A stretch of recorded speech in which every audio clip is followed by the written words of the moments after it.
Folks, I gotta say, I think it's time to say goodbye. Not me. I'm not going anywhere. I'm talking about Taiwan Walker and his brutal performance last night. A 10-6 loss for the Phillies. You look at this box score. The Phillies lost because of one. I would say no, because of two people. Number one, Taiwan Walker. The story that is as old, a tale as old as time. Taiwan Walker went 3 1/3. He gave up 6 hits, 8 runs, 4 home runs. Four.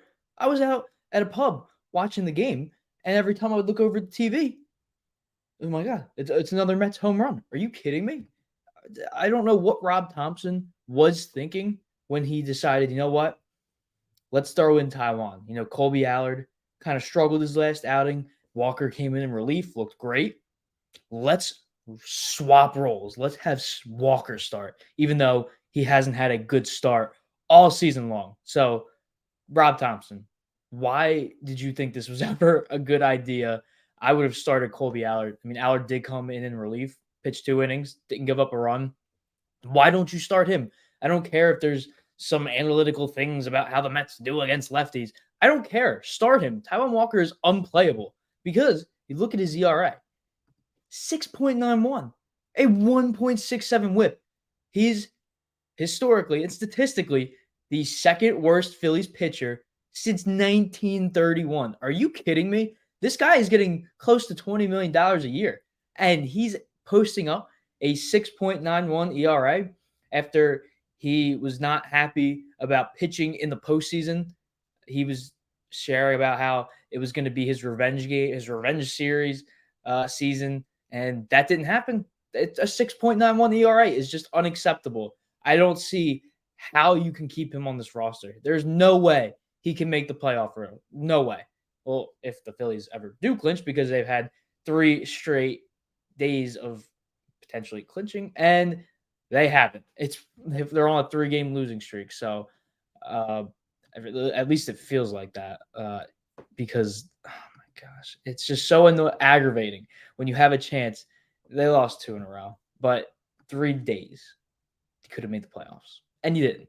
So tonight, third time's the charm, I guess. We'll see though.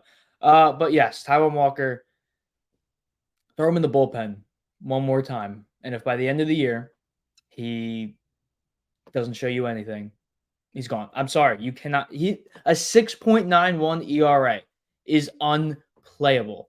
It really is, especially on a championship contending team. Absolutely not. If he was getting paid $10 million less, he would not be on this team, because you look at his splits. 8 runs this game. Didn't give up any runs in his previous game, but that was out of relief.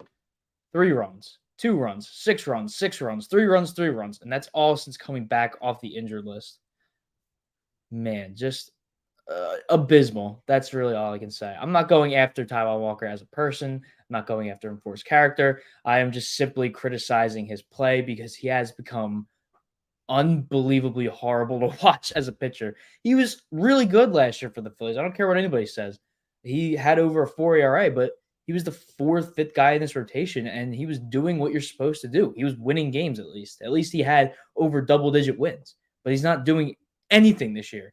And he's 9 points away from a 7 ERA, which from someone who's pitched in 18 games and started in 15 of those, that's just awful. Just awful. But moving on. That was last night. We're forgetting about it. It's Christopher Sanchez going up against David Peterson, the exact same matchup from Sunday's game. Phillies did have a 2-1 comeback win, going with the all-righty lineup. Edmundo Sosa and Weston Molson are in. No Brandon Marsh tonight or Bryson Stott. Schwarber, Turner, Harper, Bohm, Casty, JT, Sosa, Wilson, and then Rojas is batting ninth. And they're looking at your career stats against Peterson. Bryce Harper is batting .412 against him. Casty's batting .375. But you look at the game they recently played, it was a 2-1 comeback win for the Phillies. But David Peterson really dominated. He was 7.2 innings, 4 hits, 1 run, 6 strikeouts. I mean, the eighth, if you give up your first run in the eighth inning to Buddy Kennedy, it's still a good game. No disrespect to Buddy. Buddy is a legend, but David Peterson has been excellent for the Mets this season, and he had an excellent game against the Phillies on Sunday, and so did Christopher Sanchez. But he's going up against the Mets lineup with no Francisco Lindor or Francisco Alvarez, so no Franciscos for the Mets today. Carlos Mendoza, Mets manager, said that there's no timetable for Lindor to come back, but I'm assuming Alvarez is just getting the day off. I mean, he's a righty, so I don't know why Torrens is catching, and he's batting seventh today for the Mets. I'm surprised Acuna is still batting ninth, considering how great he's been. But yeah, Luis Torrens. When you look at the stats, it's nothing crazy. It's a 248 average. I mean, for a backup catcher, that's really good. And he's been their backup catcher since June. But I mean, I'm not an MLB manager, but if I was, I would not have Luis Angel Acuna, who's been red hot since debuting in the majors. I mean, he's batting 421, had a couple of hits last night. I would not have him bat ninth. Even Harrison Bader batting eighth. That's still feels like a little low for him. He's batting 245 with 12 homers, but I mean, this Mets lineup kind of warrants that. I would move that 7 through 9 differently. But again, Carlos Mendoza is the manager, not Tyler Mroz. But get to the keys to the game. It's all about Christopher Sanchez because the Phillies scored 6 runs yesterday and they still lost by 4. When your starting pitcher gives up 8 runs in the first 4 innings, there's not much you can do. It doesn't matter how many runs you score. Phillies got some momentum back. 6 runs, 8 hits is still a good offensive game. It's just when you get so far behind from your starting pitching, that's it. Because you look at the game on Sunday, again, David Peterson and Christopher Sanchez both kept their teams in that game because both offenses were not doing anything and both pitchers only gave up 1 run. So Christopher Sanchez needs to have a good game today. We got Yuki Matsui. Hey, if we lose today, I'm boycotting cheesesteaks. Don't do that to yourself, man. Cheesesteaks are one of the delicates of being in this area. Not even in this area, in the world. Cheesesteaks are a top tier food. So, don't do that to yourself, even if they lose. But maybe it's like a cheesesteak boycott that helps the Phillies win. Maybe they'll finally clinch. I don't know. But I still hope you get to enjoy your cheesesteaks because that would be unfortunate if you didn't get to enjoy the delicacy, the royalty of a nice sloppy cheesesteak. But you also got to do better against David Peterson. Again, mentioned how good of a game he had on Sunday. 6 strikeouts, 1 run, 4 hits. The only RBI he gave up to was Buddy Kennedy, and Kennedy is no longer on this roster, unfortunately. Buddy Kennedy. Millville guy? I'm pretty sure he's from Millville, New Jersey. So definitely the most famous baseball player from Millville, New Jersey. Wink, wink, if you get that reference. But Peterson looked great. I mean, he's looked great all season, but especially against the Phillies on Sunday. And you kind of see him, I don't know, the Phillies just don't do well against like that top tier of pitching. And I'm not calling David Peterson a top tier pitcher, but I mean, when your ERA is at a 2.86 ERA, that's in the upper echelon of pitchers, especially in the National League. I don't know what the average ERA in the MLB this season is. Let's see what it is. It's definitely not. I would say it's probably like 3.4. It's 4.08. Oh my gosh, that's ridiculous. So he's way above average. So definitely in that top tier. I'm sure he's top 5 in ERA in the National League. Obviously, Chris Sale's number 1. I think Zach Wheeler might be 2. Let me get the exact numbers on that. NL leaders. Let's go to earn run average. He's not even top 5. What? I guess he's not qualified. Yeah, there's no way he's qualified because they have Sean Manaea, they have Quintana, they have Severino, but they don't have David Peterson.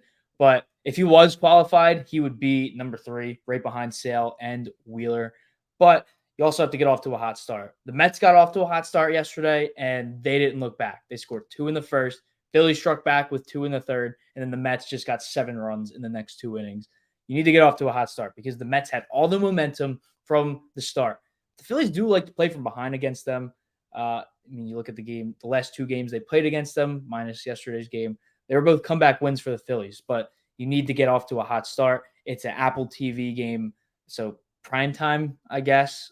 I mean, I don't know how many people actually watch the prime time games, but we got an interesting stat here. The Mets average 8 runs per game for Peterson in 2024. So man, that's a good stat. Shout out to Yuki Matsui providing the really cool stat there. But definitely they give him run support. And you look at what happened in this game on Sunday. They didn't give him run support, and they ended up losing, which is a shame for.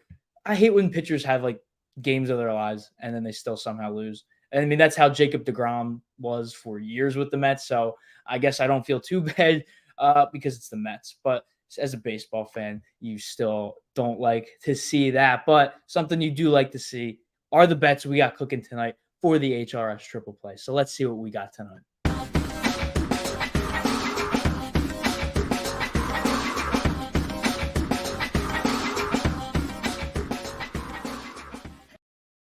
Again, go to Win Daily, use that code HEAT. Shout out to Dave Gleckner last night, who hit a huge parlay in the Thursday night football game, won over $10,000. So shout out to him. The Win Daily method works. So use that code HEAT for that scratch and save deal.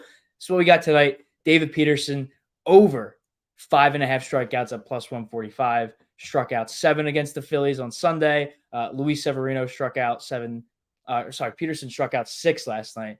Or not Peterson. Oh my goodness. Peterson struck out 6 on Sunday, and Severino struck out 7 last night. And the Phillies have been striking out a lot, almost double digits in all the games against the Brewers. And now you're going up against a guy who struck you out 6 times, struck out 7 times last night. Yeah, I do like at plus 145. I do like those odds. Weston Wilson to get 2+ total bases, plus 185. I mean, he's a left-handed hitter and got a pick. Oh my goodness. He's a left-handed hitting batter. He always does best against the lefties, and he's 1 for 3 against Peterson in his career.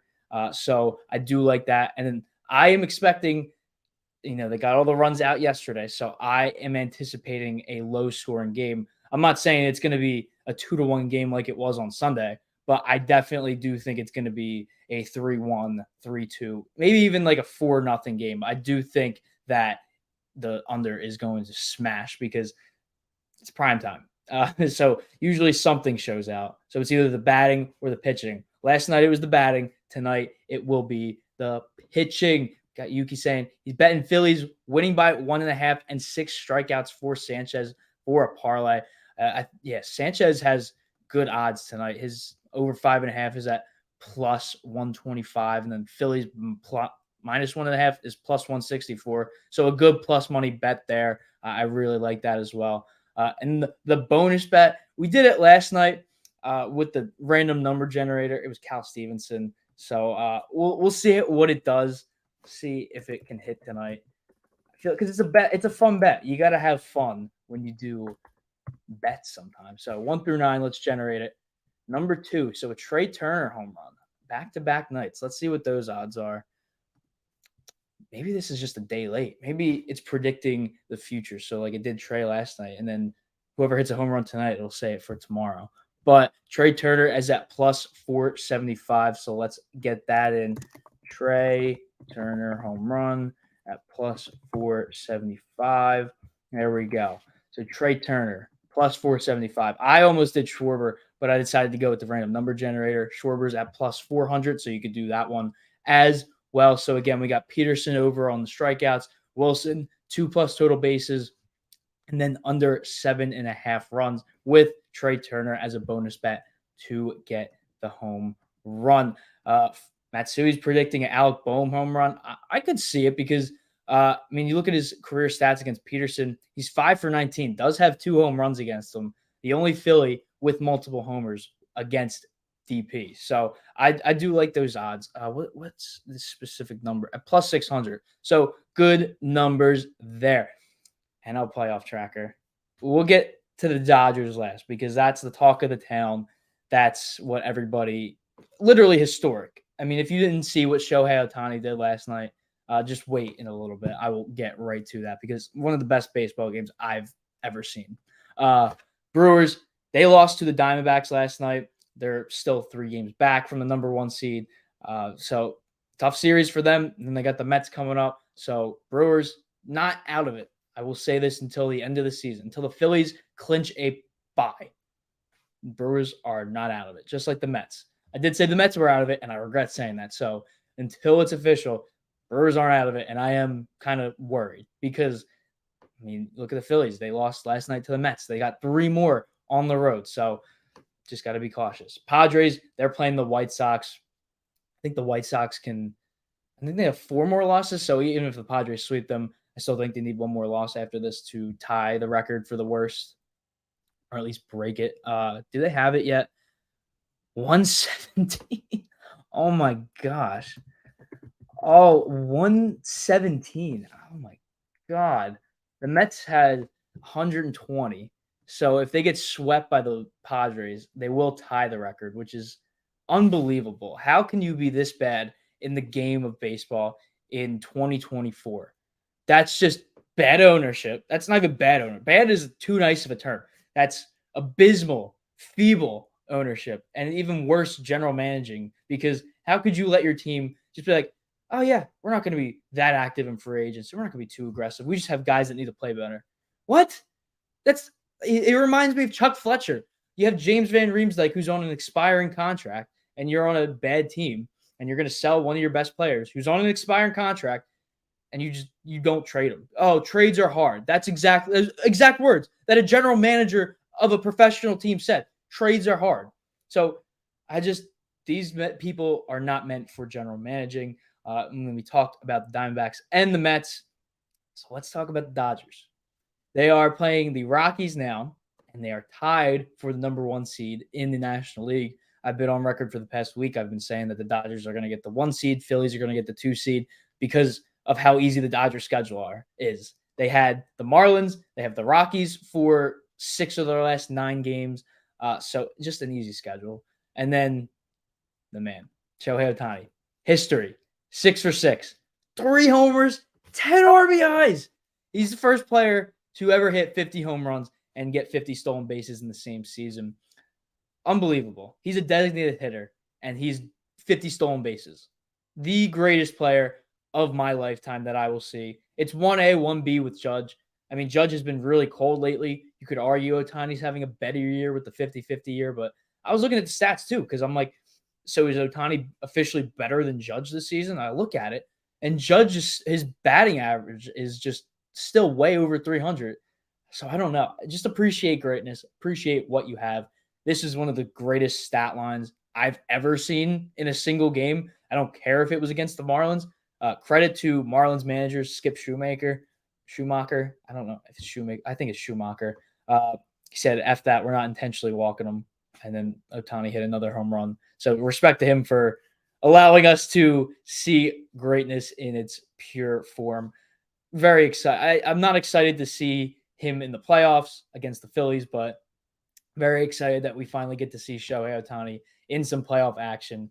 How do you have him and Mike Trout on the same team and not make the playoffs? That don't even get me started on the Los Angeles Angels. I just went off on the White Sox. Don't even get me started on the LA Angels. But Joel Embiid, before we get to the not just Philly moments of the night, this is a big, big story coming out of the NBA.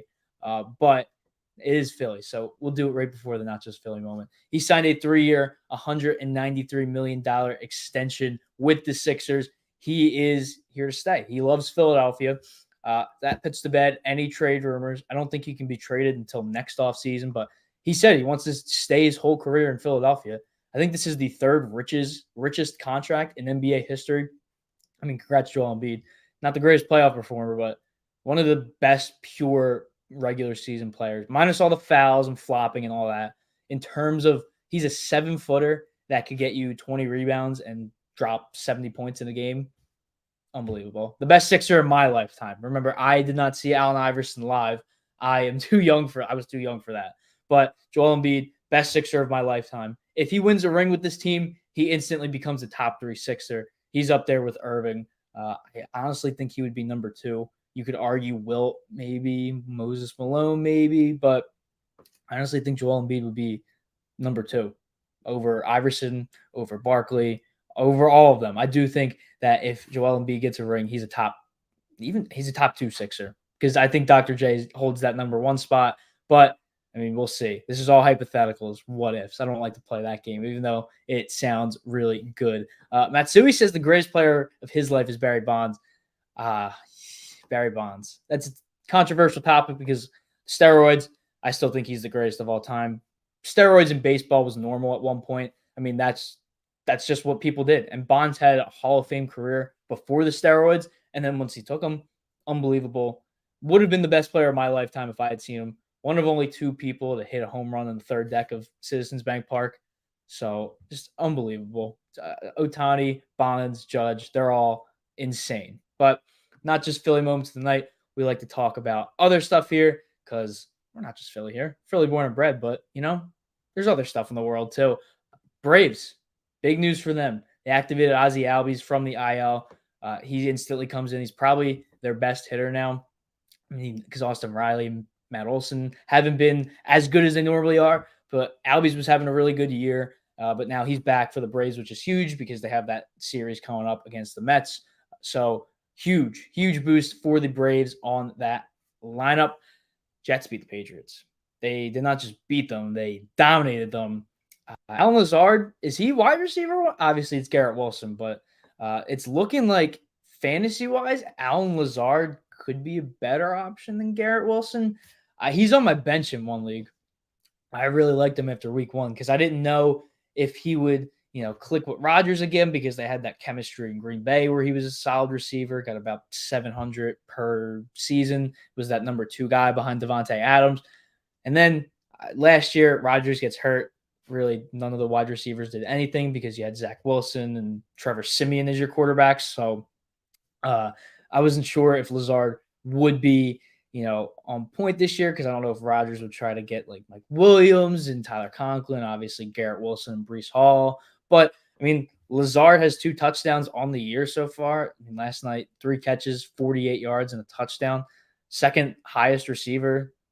Didn't have many targets. He only had 3 targets. Way less than Garrett Wilson and Tyler Conklin. But is he wide receiver too? I don't know because Mike Williams, a lot of people think he is, but Mike Williams is coming off the injury. They're working him into the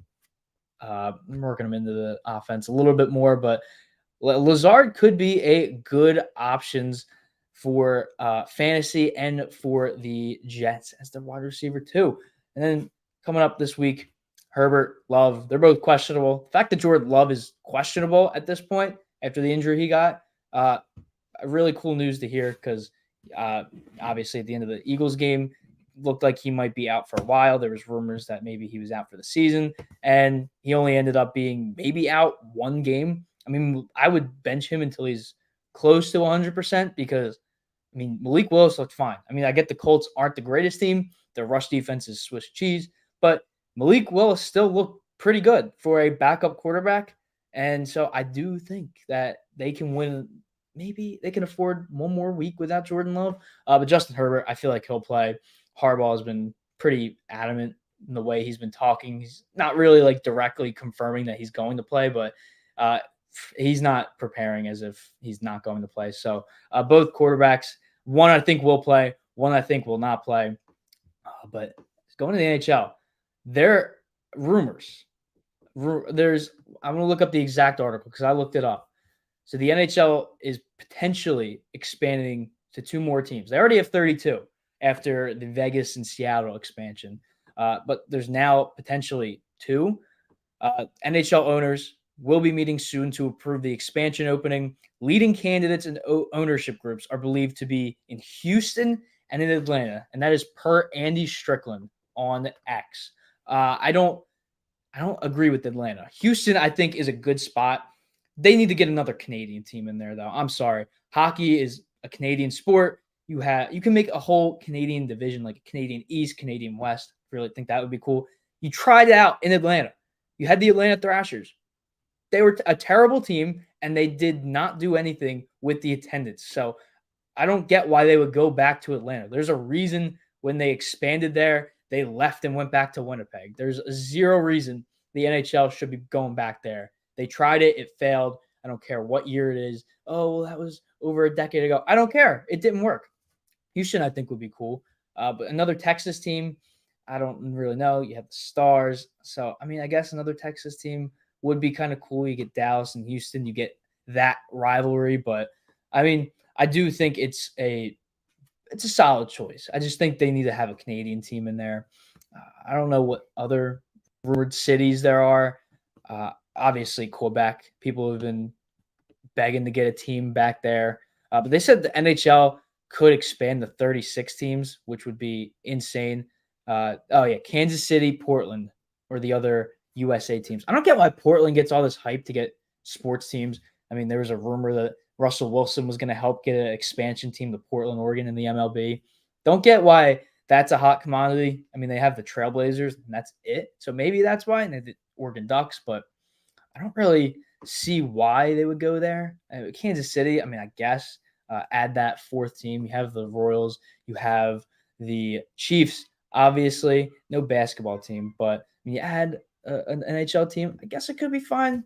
I just think there's better options to go, especially Canada. I feel like Canada should be priority number one for the NHL if they are planning to expand, but that's going to do it. Post game, I won't be live right after the game, but I will be live at some point tonight, probably around like 10:30 is my guess. So make sure you're tuned into that. Make sure you are pressing that notification bell. Get notified as soon as we go live. So been Tyler Mroz, Heat Ratio Sports, Phillies pregame show, first pitch on Apple TV. So don't know how really that works. No, I don't. I don't illegally watch any games. I don't do that because that is wrong. Definitely. But enjoy the game if you can watch it, everyone. Have a good night. Stay safe. And as always, stay fresh, my friends.